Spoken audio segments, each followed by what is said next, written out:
Okidou, donc je viens de parler avec une nouvelle cliente, fort possiblement, pour déménager, elle, au Texas.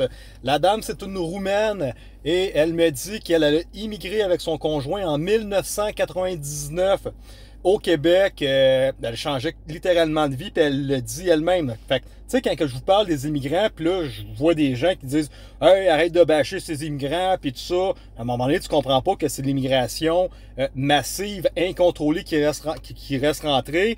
C'est des gens que ça peut être de l'Al-Qaïda, n'importe quoi. Les immigrants, là, si t'es rentré, toi, officiellement, légalement, il y a plusieurs années. Je t'explique, la petite madame, elle dit ça n'a aucun crise d'essence maintenant qu'on paye pour tous les gens qui restent rentrés. Elle dit, nous, quand on est parti de la Roumanie, là, en 99, là, on a tout fait nos papiers légalement. On avait nos visas quand on est rentré au Canada. Quand on est arrivé aux douanes, ils nous ont demandé, ils ont vérifié les visas de tout le monde, de tous nos enfants, puis tout ça. Ils ont demandé de voir qu'on avait de l'argent dans notre compte de banque. Fait qu'on leur avait prouvé qu'on avait 11 000 dans notre compte de banque. Puis elle dit, mon mari puis moi, 2 semaines après être arrivé au Canada, on avait déjà commencé à travailler. Elle dit, on l'a jamais eu facile comme ça, là. Puis là, je regarde qu'est-ce qui se passe. Elle dit, c'est décourageant. On doit fuir le Québec. Et je te donne un autre exemple. Depuis les 5 dernières années que je me bats depuis ce combat-là, j'ai parlé avec des Chinois, j'ai parlé avec des Vietnamiens, j'ai parlé avec cette madame-là, la Roumaine, plusieurs Roumains que je parle. Elle me dit Max, puis ils me disent toute la même affaire.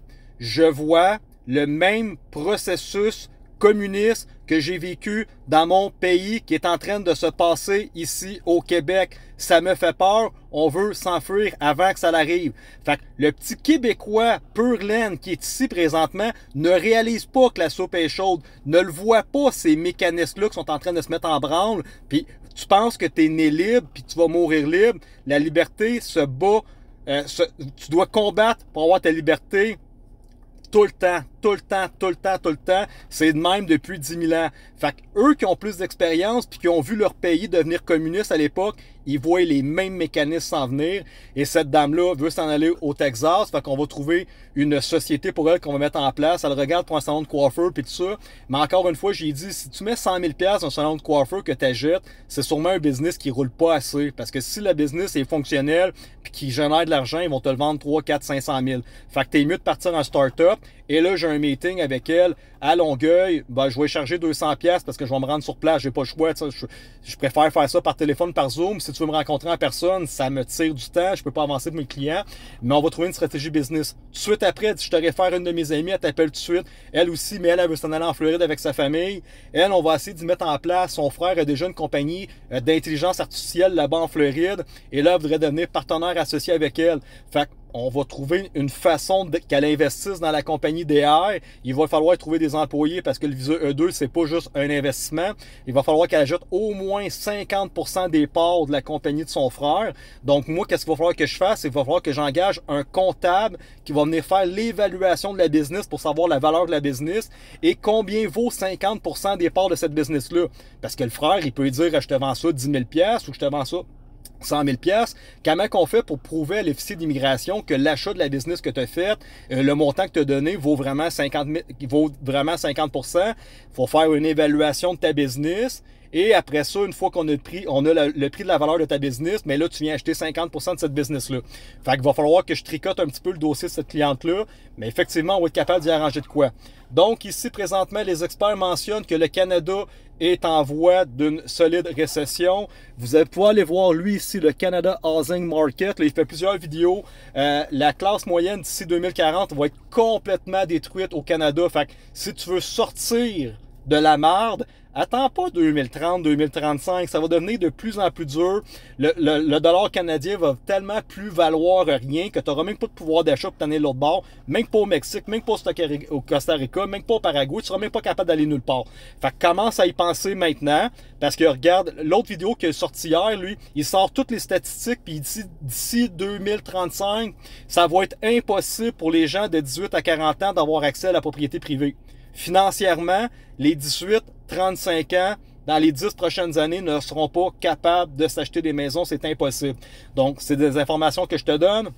D'autres informations, si l'administration Trump veut donner 1000 pièces aux sans-papiers qui s'auto-expulsent, fait qu'un grand ménage de l'immigration incontrôlée qui ne servent à rien pour ton pays. Fait qu'il va même les payer pour faire le ménage du pays. Et je termine avec cette nouvelle-là qui a été partagée ce matin par Donald J. Trump. Vous allez pouvoir voir, Olivier Primo l'a partagé également. L'industrie du cinéma, ben c'est Trump qui partage ça. L'industrie du cinéma est en train de mourir complètement à cause que la plupart des gros films américains ne sont pas tournés à Hollywood puis aux États-Unis, c'est tourné au Canada, à Toronto, au Québec, à Montréal, à Vancouver. Pourquoi? Ben c'est sûr qu'eux autres, ils ont US $. Ils s'en viennent faire leur méga production au Canada, fait qu'ils viennent de sauver 40% sur leur facture. Fait que c'est beaucoup plus avantageux, eux autres, d'engager du cheap labor pour faire leur tournage que de tourner ça aux États-Unis. C'est simple. Puis après ça, ben, ils ont des crédits d'impôt puis ils ont des avantages à venir aux États-Unis. Trump, il vient de dire non, non, non, c'est fini. Vous arrêtez d'aller tourner vos films au Canada, vous allez les tourner ici, aux États-Unis. Ça va être maintenant des tarifs de 100% sur tout ce qui est tourné au Canada. Ça, c'est qu'est-ce que ça veut dire? C'est une perte financière de 525 millions par année juste pour le Québec. Ça, c'est juste pour le Québec. Puis c'est 62 000 emplois directs et indirects qui vont être perdus à cause que le cinéma américain, les X-Men, les Marvel, les grosses productions ne viendront plus tourner au Québec. Fait que là, c'est le caméraman, c'est le gars de son, c'est le gars de la technique, c'est le gars de l'éclairage, c'est tout. Fait que tu le vois-tu, qu'est-ce que Trump est en train de faire? Puis encore une fois, tu vas dire, ah, le méchant Trump, il est pas gentil, c'est de sa faute. C'est pas de sa faute, il est en train d'éliminer la dette de son pays parce que les États-Unis, qu'est-ce que tu sais pas, là, c'est qu'ils ont fait faillite en 2008, puis en 2012, le GSRA NSRA était censé rentrer en ligne de compte, puis là, ça n'est pas rentré. Puis en 2016 encore, il y a eu une faillite des États-Unis, puis là, ils ont réactivé encore la balloune, puis ils ont décidé d'imprimer encore plus d'argent. Puis depuis le COVID, tout est en faillite. Les États-Unis, c'est le pays le plus endetté au monde, mais Trump est en train d'enlever la dette, il est en train de faire le ménage des dépenses inutiles, il est en train de ramener... Le monsieur, il a-tu le droit de sauver son pays? Il a le droit. Il a le droit d'éliminer l'impôt de son peuple. Il a le droit de relancer et de faire exploser son économie. Quand que tu le bâches contre qu'est-ce que Trump est en train de faire, il est en train de sauver son peuple de la dette. Il est en train d'enlever la dette, puis les taxes, puis les impôts qui sont illégaux sur la dette, sur la tête de ces gens.